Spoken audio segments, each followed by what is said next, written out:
I'm Richard with EV4U Custom Conversions.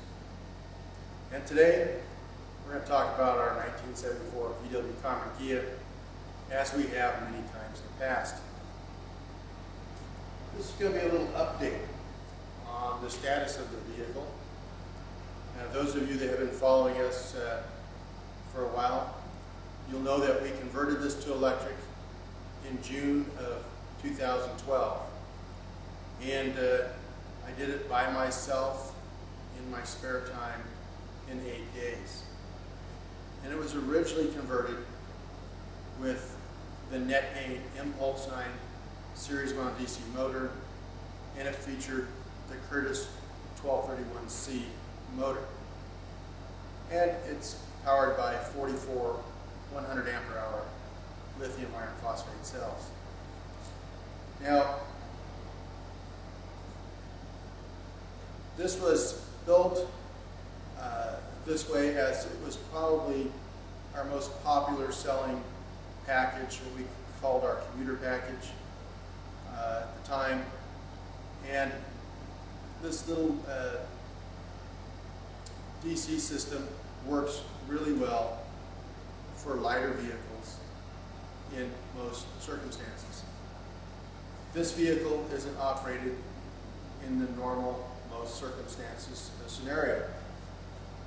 This vehicle is driven every day an average of 50 miles, with some days being driven over 80 miles in a day. And it does so in harsh climate. And not that we get that cold a climate. I'm talking about harsh on the other end of the thermometer. This car has been driven in 118 degrees. It's not uncommon for us to see months over 100 degrees. And so, in addition to this being a rear engine vehicle where it gets no airflow back here, but it's being run in a very hot ambient air situation. And then to step it up even more, we live in an area of hilly terrain. And so this is constantly going up and down a hill. And so it works hard. And we know that an air-cooled setup was going to be finite. And so, but we didn't know how long. And so we thought we'd test it and find out. So we went from June 2012 with just the air-cooled Curtis controller on the aluminum heatsink as per Curtis's recommendation. We used an oversized heatsink, matter of fact.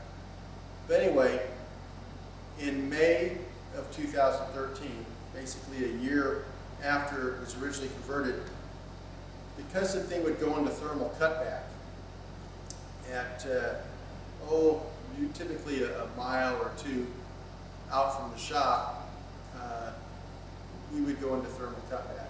Or if we were really pushing it hard, that could happen sooner.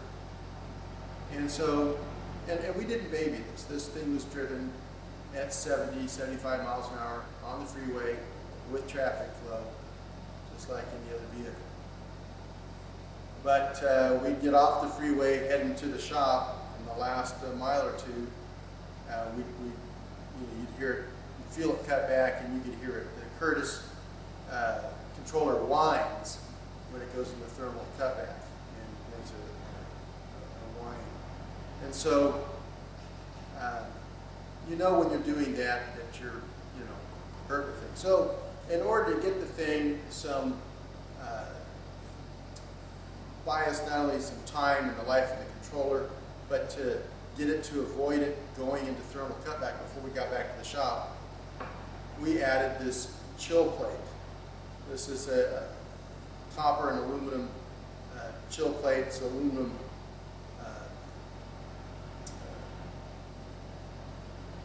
piece of stock with the copper routed into it. And that achieved the objective. It allowed us to do our normal routines get back to the shop without the controller going into thermal cutback. And in addition to this, you have to have a liquid cooling system that your chill plate attaches to. And so we added a reservoir. There's a pump behind the panel here. There's a radiator with a couple fans, and it's just a small radiator. And then we have a cooler, kind of like a transmission cooler, which is underneath the transaxle. And then above the transaxle, we have a larger cooler, a Durali, with a fan. And that is manually switched on, so on a hot day, you're pushing it, we turn on the Durali fan and go for maximum cooling. The rest of the cooling, the fans on the radiator, the pump, everything, come on with the ignition. So every time you turn on the ignition, the cooling system's operational. So anyway, that was added in May 2013. In August 2013, the Curtis controller died. And it just quit. Without any fanfare, it just gave up the ghost. And so that gave us the opportunity to go to the next level. We now know that with a 2,200-pound car in severe conditions and everything, that this would go, just a little over a year. Had we installed the chill plate from the beginning, I'm confident it would have gone a couple of years. But either way, it's going to be short-lived. It's just not the controller for that type of use. Great for occasional freeway, level ground kind of stuff. We've installed these on front engine vehicles. They run a lot cooler. You can run down the freeway all day, no worries, okay? But not in this case. So we replaced the Curtis with the Evnetics, the Soliton Junior. This was a 500 amp controller. This is a 600 amp controller. This is 500 amps for 2 minutes. This is 500 amps continuous. So it was an upgrade in power.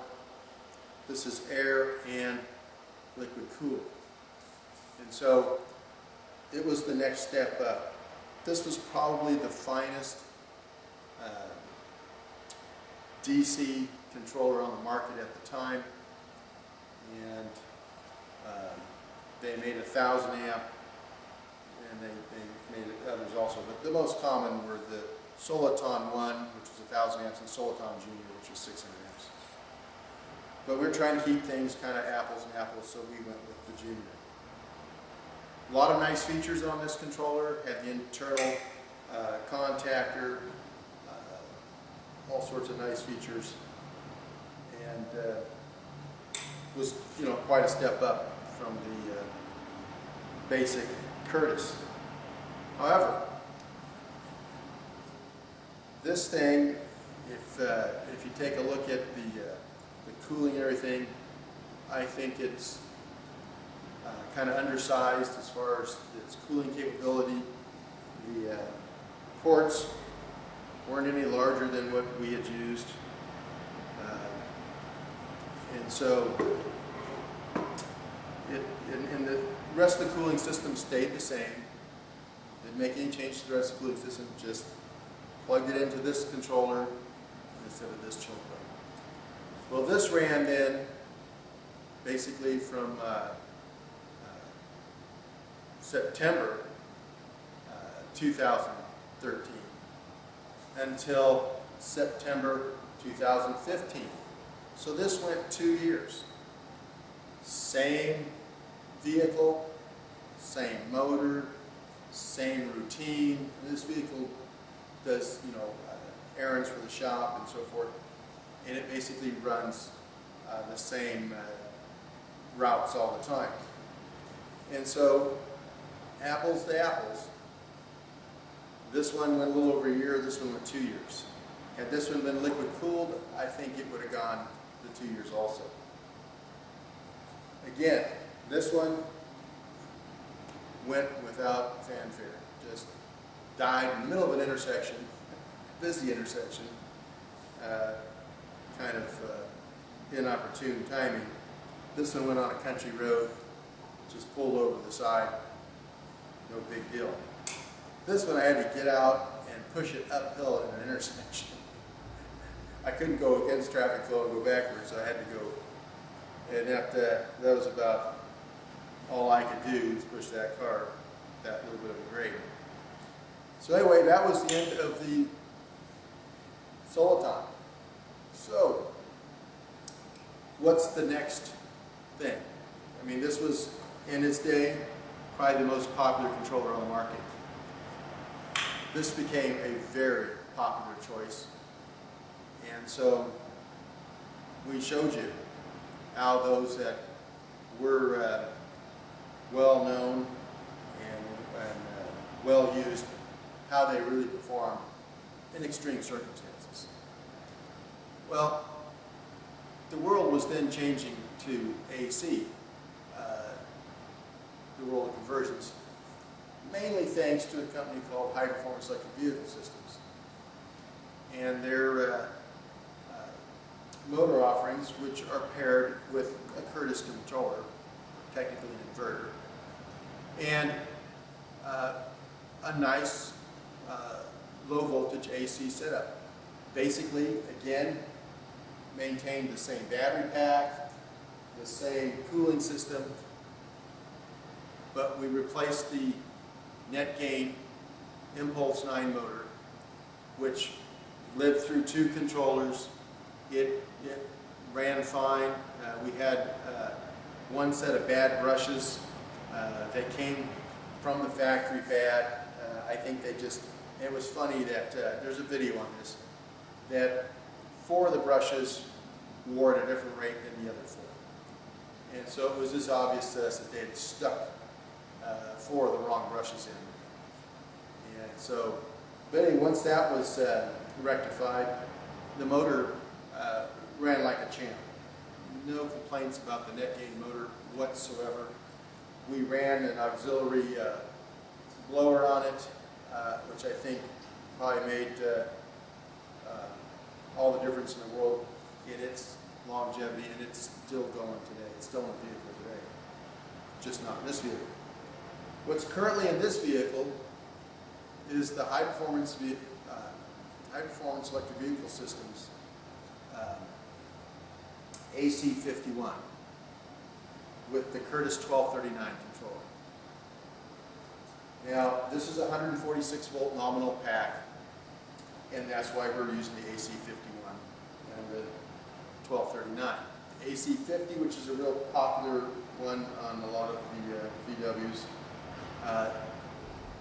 it's mated with the, it's typically mated with the 1238, which will only get up to 130 volts. And we're exceeding that when the pack's fully charged, it's 154 volts. And so it exceeds that controller. This one's good up to 170. So that's why we use that one. So now, the high performance electric vehicle systems setup was installed. Again, same battery pack, same cooling. It was installed in September 2015. We are now July 2016. The car has been running more miles than it did previously. We're running more 80-mile days than we ever did before. The car is actually averaging a little over 50 miles per day. And this system, since it was replaced in the fall, we really didn't get a good test. We have 100+ degree temperatures in September and October, but we just didn't have, you know, a lot of test time in the extremes. And winter came on, and in the wintertime this thing runs cool as can be. No worries. It seldom saw 30°C. Well, now that we're, running in the, well, we've been averaging 106 degrees for quite some time now. And we've had some 1-teens. And summer's just getting started. But so far, I can report that this setup is performing excellently. The motor runs a little bit cooler than the DC one did,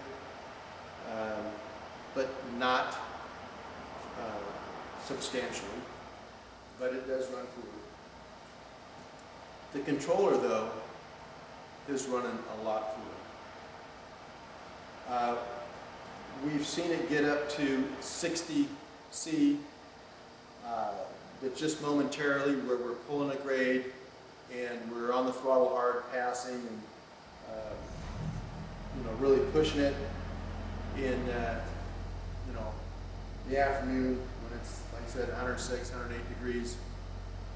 And then it will drop back down into the low 50 C range.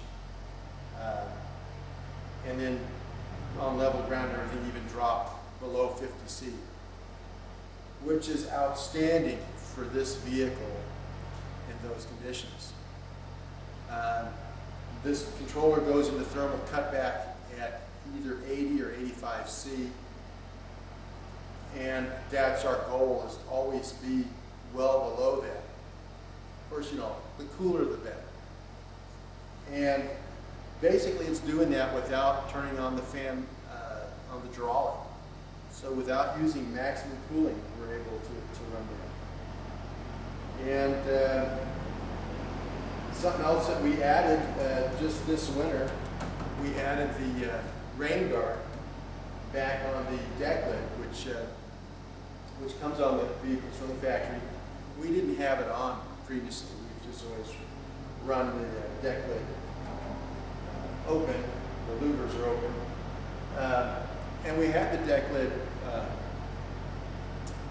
kind of raised a little bit. It made no effect whatsoever. And so when we converted this to the HPEVS setup, we also, while we were here working on it, we dropped the deck lid back down to its stock position.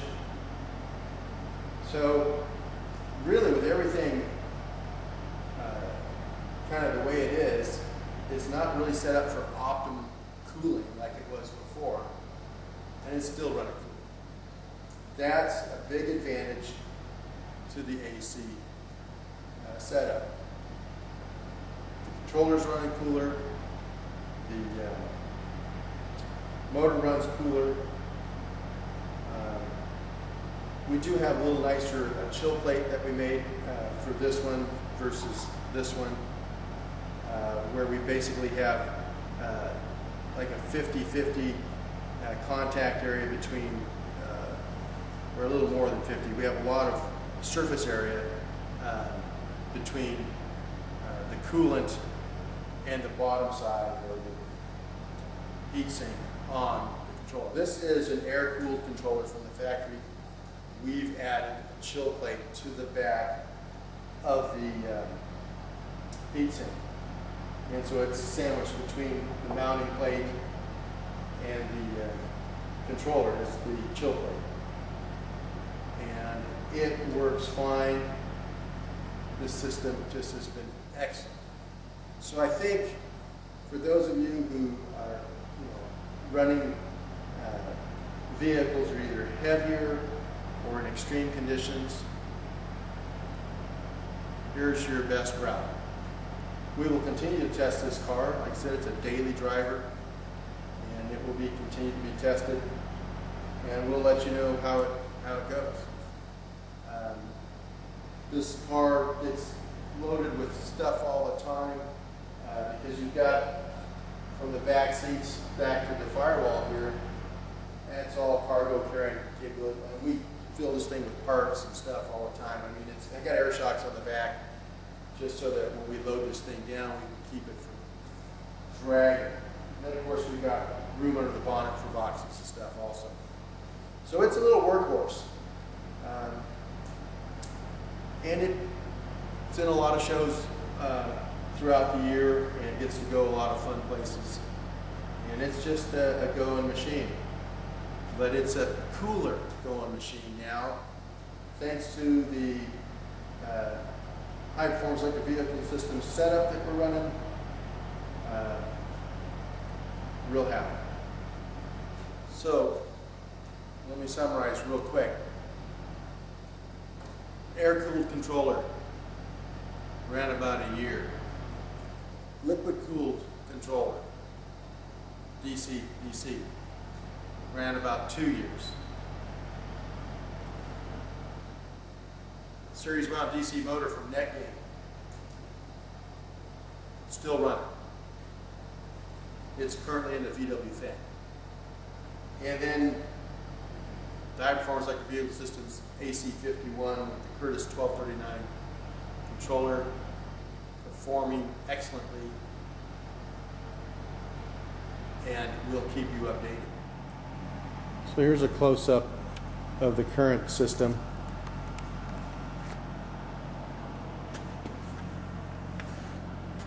The AC-51 has internal fan, so it draws air in from the backside here. Boy, I just ran 20 miles down the freeway. Still can't put your hand on it continuously there. Anyway, so the air is drawn in the rear, exhausts out the front here.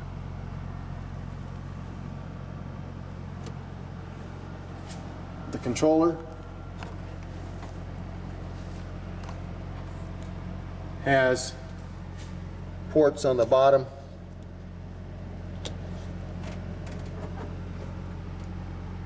So our coolant comes from a reservoir, goes to the pump.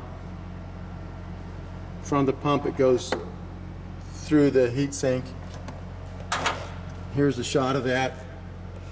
Or not heat sink, chill plate. This is the heat sink on the Curtis controller. This piece right here, that's the chill plate. Goes through the chill plate. I forget how we routed this one exactly. I think from the chill plate it goes to the cooler.